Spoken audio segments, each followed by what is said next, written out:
Turn back eyes. We back at it with another one, man. Top 10 scary people in history who are still in hiding.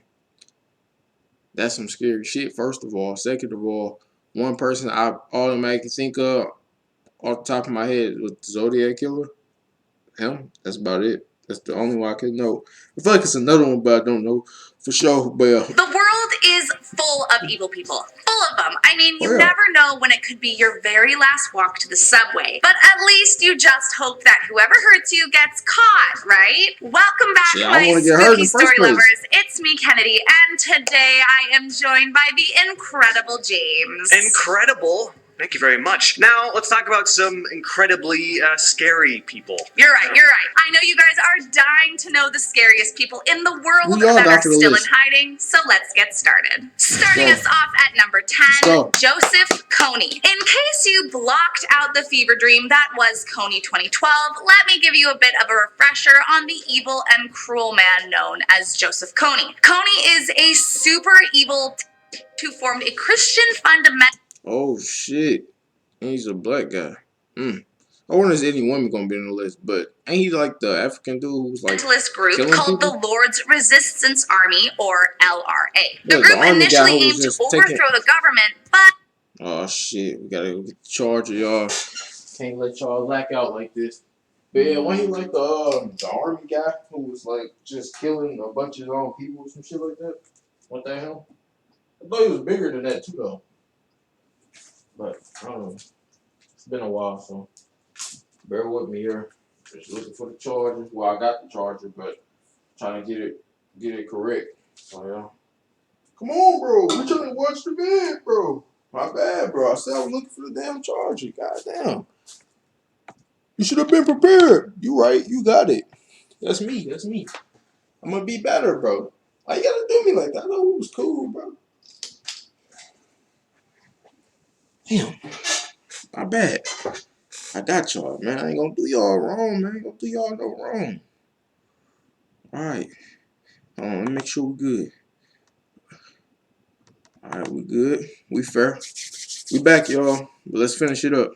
That didn't stop there. Soon Kony became notorious throughout all of Africa as a destructive warlord and is documented having kidnapped 60,000 minors and forcing them into either becoming soldiers for his group or becoming slaves in other unspeakable ways. Kony claimed to be doing all of his crimes in the name of God and insisted he was not a terrorist but a freedom fighter. And of course, that was definitely not the case. Since 2006, the LRA allegedly no longer operates in Uganda and is believed to be somewhere in the South Sudan, but no one knows for sure. And as for Kony, well, the monster is still out there hiding from authorities, but let's just hope that he is found soon. So before we continue with the list, I just wanted to let all of you know that I host a channel called Most Amazing Top 10 Anime. So if you like, overly powered characters with big eyes and crazy hair yelling at each other and punching and hitting each other, then check us out. The Frankfurt... Shout out him, bro. Hey, we ain't actually... No, I'm joking.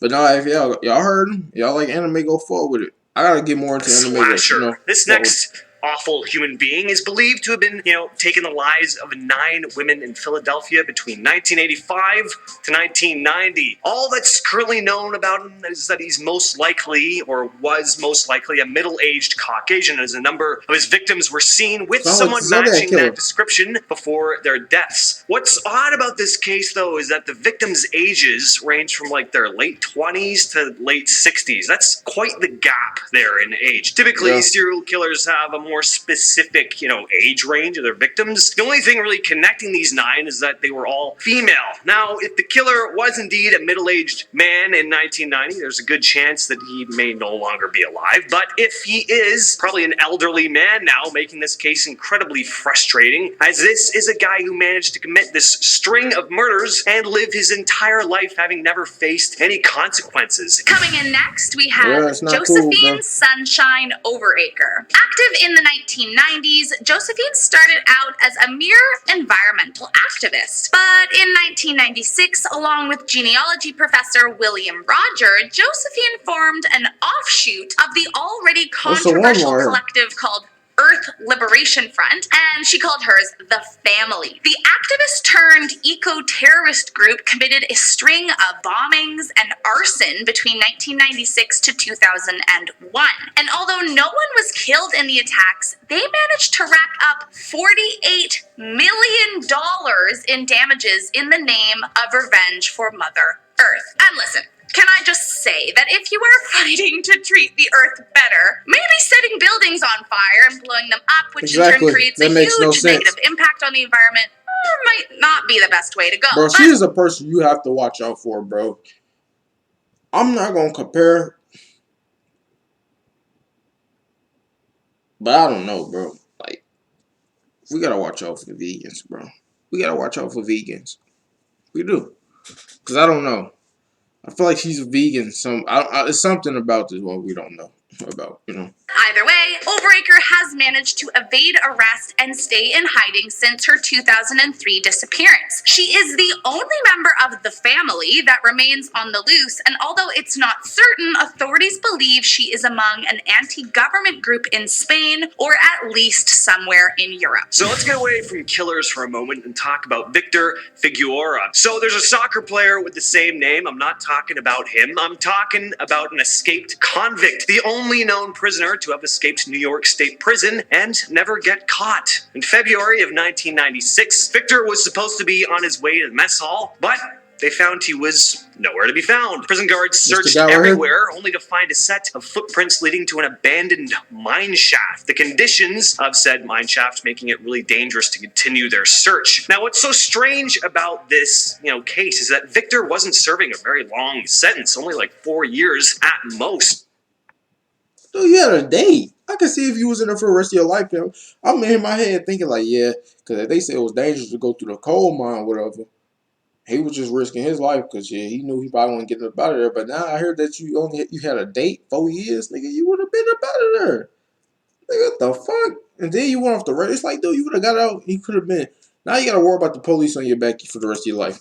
But he had a phone call with his sister a few days before he went missing, saying that one of the prison guards was giving him a really hard time. It's been speculated that he might have died falling into the abandoned mine shaft, but who knows? He could have survived and is still out there. There's also the possibility that said guard had something to do with his possible death, which I definitely hope isn't the case. Anyway, he's not as evil as other ones on this list, but this is still a very strange case. Next up, the Freeway Phantom. The scariest thing about this convict is that no one actually knows who it is. An unidentified killer from Washington back in 1971, this monster abducted 6 young girls over the span of about a year. The Freeway Phantom was known to be a sicko and would tie up and strangle his victims before doing unspeakable things to their bodies, and then finally would dump them along the highway to be found. What was particularly odd about this killer was that he kept the victims' clothes on,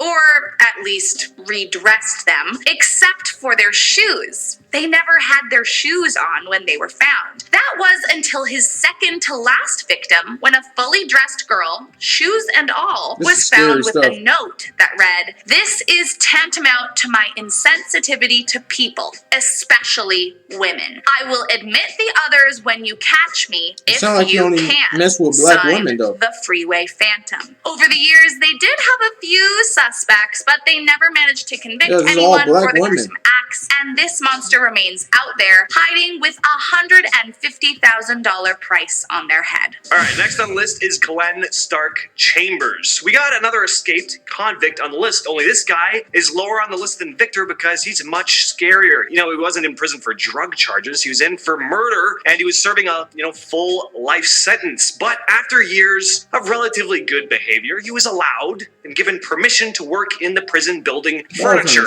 which I wouldn't really call much of a, reward. Hey, you've been pretty good now, kid. Why don't you get in there and go build some coffee tables? To be fair, though, Glenn wasn't, a very good dude, so that would probably be my gift for him as well. Anyway, understandably, Glenn wasn't about the furniture construction life, and, decided that his good behavior deserved even greater opportunities, like just not being in prison anymore. So he escaped. In order to escape from Florida's Polk Correctional Institute, Glenn had to think outside the box, or should I say, inside the box. He had several other inmates load him up, seal him in a crate, which was then shipped off to a warehouse outside of the prison. He was never seen again, with nothing but an open crate left when the truck was getting unloaded later. Spooky.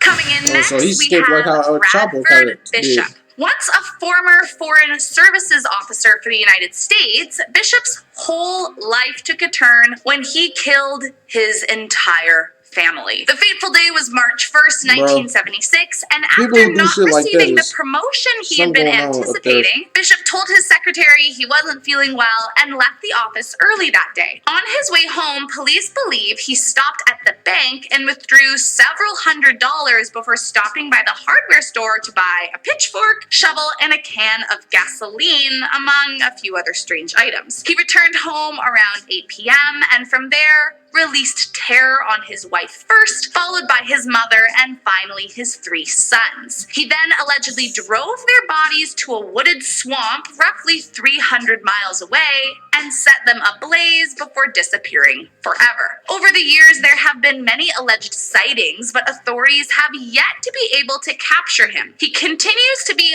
high on the list of FBI fugitives, but no one knows for sure just where he's hiding. It's like, what's the purpose of doing that, though? Long Island Killer. Yeah. This elusive serial killer has several different monikers, actually. The Manorville Butcher, the Craigslist Ripper, the Gilgo Beach Killer. Basically, he's dangerous and a pretty despicable person. That's what I'm deducing from reading those names. I say guy, but we really, aren't quite sure, though a large number of serial killers are men, so I just assume that's the case. The Long Island Killer has been active for a long time, around 20 years, and throughout that time, he's believed to be, responsible for the murder of up to 16 people, mostly using Craigslist to lure his victims before disposing them by the beaches of Long Island, where the bones of his victims began to be discovered. Most of his victims are sex workers, which sadly is often the case with serial killers. It's scary to think that this individual is still out there and could be anybody. All right, and next up is Alexis Flores. Currently one of the top 10 most wanted fugitives in America, Alexis Flores has been in hiding for his gruesome crimes ever since 2007. Now, back in 2000, a homeless man who people believed to be named Carlos at the time killed and then committed heinous acts with the body of a girl. Once the girl was found, Carlos had already fled the scene. Cut to 2002, and Alexis Flores was visited by the police for a mere noise complaint, but upon providing them with false ID, which is a felony in Arizona, was arrested and incarcerated for 60 days until he was ultimately deported back to his home country of Honduras. Then, in 2007, after DNA samples had been taken while behind bars, they found an unsuspecting match and only then realized that Carlos and Flores were in fact the same person and that they had unwittingly let a killer run free. A warrant for his arrest was immediately sent out, but they have yet to be able to track him down, and it's believed he remains hiding out in Honduras to this day. And coming in at the top of the list, we have the Stone Man. Between 1985 and 1989, a mysterious string of murders occurred in India. First in Bombay and then in Calcutta. These 26 murders were soon believed to be perpetrated by the same person. The first set of murders happened in Bombay. Homeless people were found having been bludgeoned to death in their sleep with stones. Police began to see a pattern. Man, that's so fucked up, bro.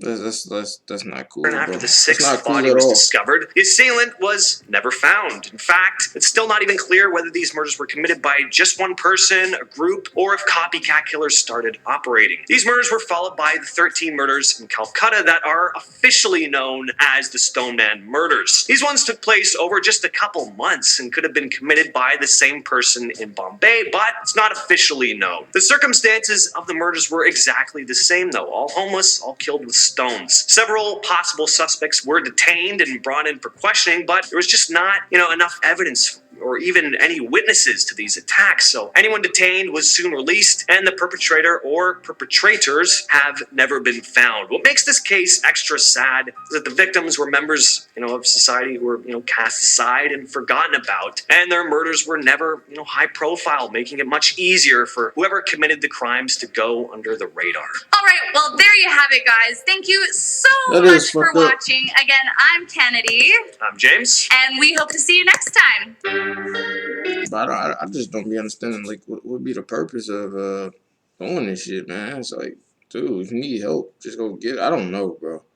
I don't know what makes you be want to go kill somebody randomly. It's a crazy way to think, but hey, let's go do it for the vid. Like.